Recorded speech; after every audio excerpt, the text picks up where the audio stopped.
नकोस. फक्त नवऱ्याची इच्छा पूर्ण कर. होऊ शकत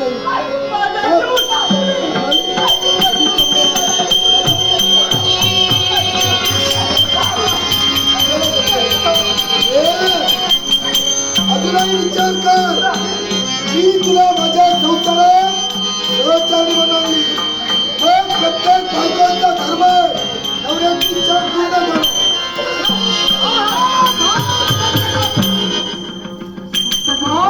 देव नमस्कार.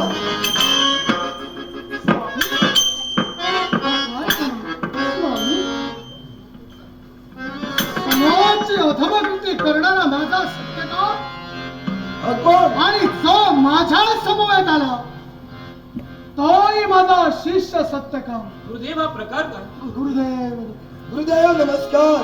काय पाहते काय स्पृहाणी ही तुझी अवस्था. यश माझ्या बायकोचं नाव एवढं स्वामी ही संभ्रमावस्था निर्माण झाली. गुरुदेव काय चाललंय? माझ्यापेक्षाही तुला जास्त विश्वास तुझ्या प्रेमावर हवा.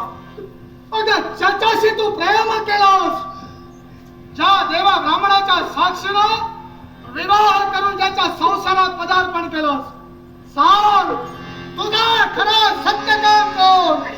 या तुझ्या गुरुला ऐकायचंय. गुरुदेव तोच प्रश्न माझ्या डोळ्यासमोर आहे. नेत्रासमोर मात आहे. आपण सुद्धा माझे स्वामी आहात. आपण सुद्धा माझे स्वामी आहात. मी मला सांग, तुला चिंतावून मी कुठं गेलो का तो? या दोघात मला साम्य अजिबात दिसत नाही. होय ना? नेमकं माझं सामान्य कोणतं आहे? पाया पडते संभ्रमावस्था तुझ्या मनात निर्माण झाली. एक रूप दोन्ही व्यक्ती तुझ्या नेत्रासमोर उभा राहिला. दोघांच्या देहाचं अवलोकन केलंस. कसुबरही भिन्नता दोघातही नाही. एक सारखे दोघही दिसतायत. गुरुदेव हा सरळ सरळ तोतय. गुरुदेव मी माझ्या बायकोला सोडून कुठं गेलोच नाही. जी याला आज्ञा तीच तुला सुद्धा आज्ञा. कारण माझ्या गुरु दत्तात्रयाचे शब्द मला आठवले. हे विष्णुदत्त, हीच तुझी सत्व परीक्षा आहे. हीच तुझी कसोटी आहे.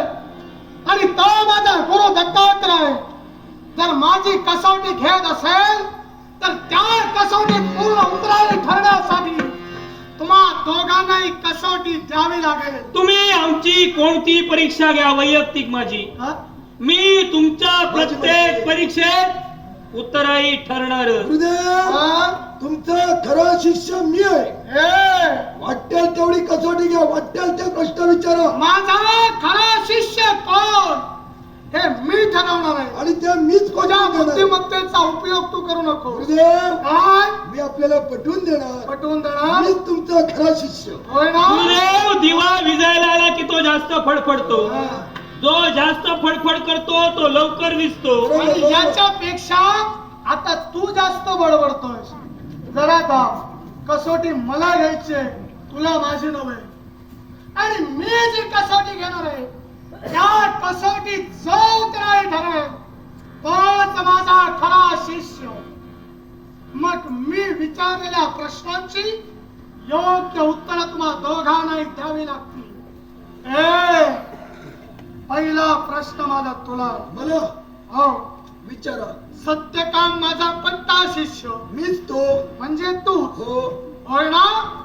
12 वर्षाचा प्रदीर्घ काळ ज्यानं माझ्या आश्रमी घालवला तो माझा सत्यकाम.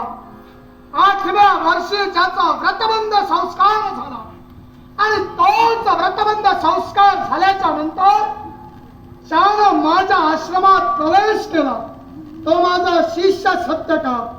मग सांग त्या माझ्या सत्यकामनं कोणत्या तिथीच्या दिवशी माझ्या आश्रमी प्रवेश केला